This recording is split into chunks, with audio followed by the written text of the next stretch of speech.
You see all this great dynastic architecture. They build these huge temples, pyramids, other buildings out of giant blocks of granite and basalt and limestone.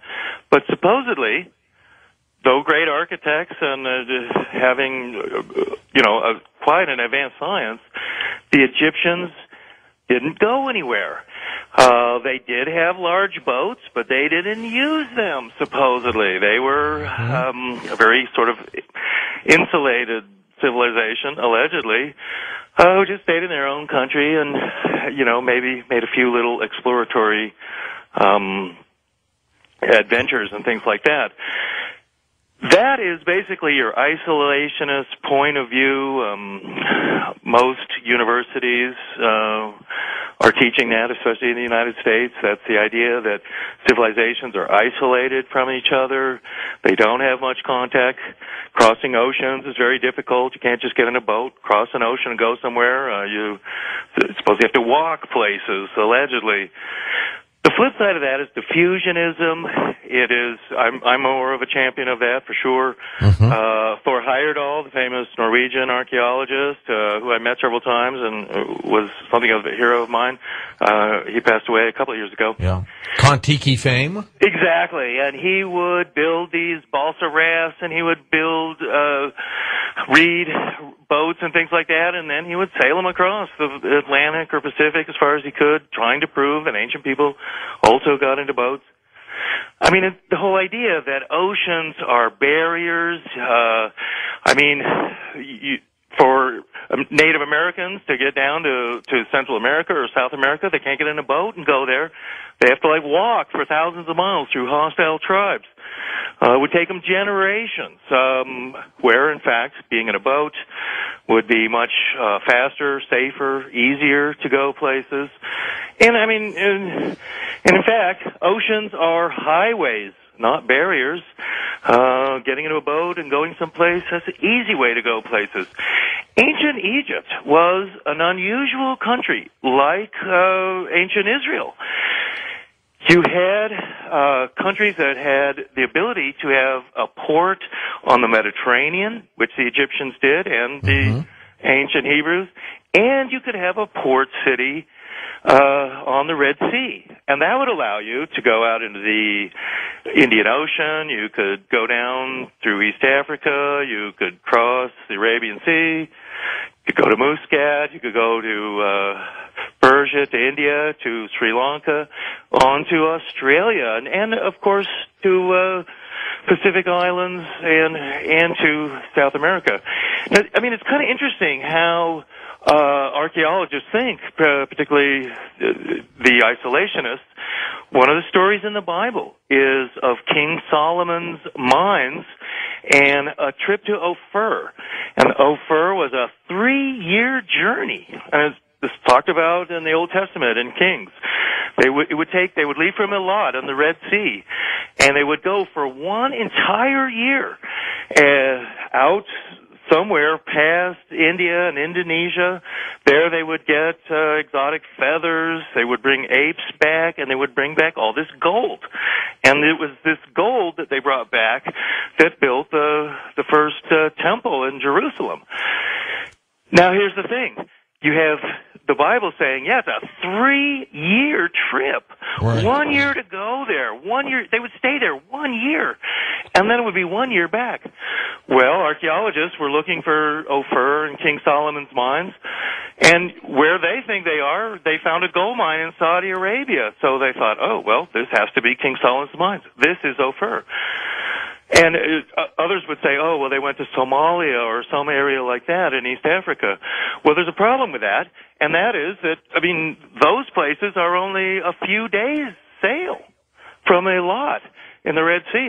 They're not even several weeks of voyaging in actuality. In a year, the ancient Phoenicians and Hebrews who were going on these journeys to Ophir, they could easily have gone as far as Australia, for instance. Sure. And even, as I say in my book on Mystery of the Olmecs, and also in my other books on lost cities of ancient Lemuria in the Pacific, They were the ancient Egyptians, the Chinese, many other ancient civilizations. They were going out into the ocean. They were going out into the Pacific. This is one of the solutions, too, to many of the pyramids and megaliths on remote Pacific islands. Tonga, there's this giant city built out of basalt crystals in Micronesia, a city called Nan Madol. That city's like the eighth wonder of the world. The majority of it is actually built into the ocean. Archaeologists estimate there's 150 million tons of basalt that's stacked up into artificial islands and walls and buildings on Pohnpei in Micronesia. And this incredible city, I mean, it's actually built into the ocean. It's not even on the island. They don't know who built this. I mean, archaeologists are saying, okay, these kind of like Easter Island, where you have a remote island, it has giant megalithic remains on it. But mainstream archaeologists their explanation is, well, these islanders just kind of got to this Polynesians to some remote island, and they were bored, and they had nothing else to do, and so they built these giant statues. They built this huge city. Well, all right. In this particular case with the Egyptians ending up in the Grand Canyon, where would they have set sail from Egypt? Where do they land, and why walk or travel all the way to the Grand Canyon from there? Well, and that's interesting, too, is they may not have had to have walked all that way.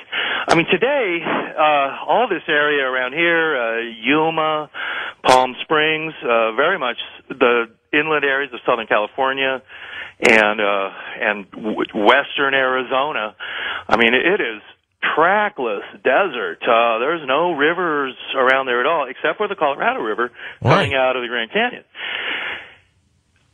In ancient times, and in my book on Lost Cities in North and Central America, I actually have maps and stuff in there of this. The whole West was much different in ancient times, and California especially. If you look at a good relief map of California, you can see instantly what it was like even just a few thousand years ago, and that is that Central California was a huge inland sea. And all around Fresno and that area, I mean, that's what they call the Central Valley.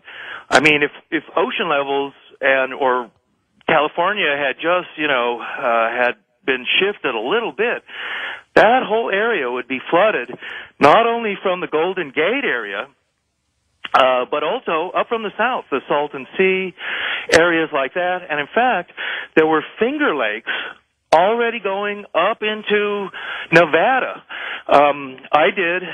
Some years ago, I did a show for the Discovery Channel and the Learning Channel, and it was all about giants and the legends and lore of giants. They flew me to Reno, where we went to Lovelock, Nevada, which is right near where they do the Burning Man festival now every summer. Right. And but what is in Lovelock is fascinating, because in Lovelock is a state park known as the Lovelock Caves.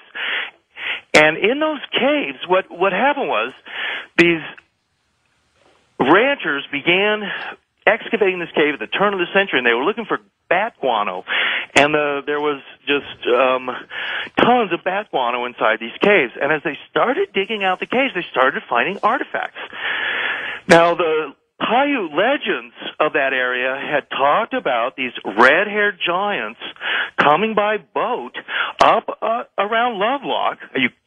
You couldn't do that today. Try and go by boat from the ocean to Lovelock. I mean, it's 1,000 miles of desert. Can't do it, yeah. That's right. So their legend was that these giants, red-haired giants, came in boats. Even that area around Lovelock is still some lakes that are drying up today.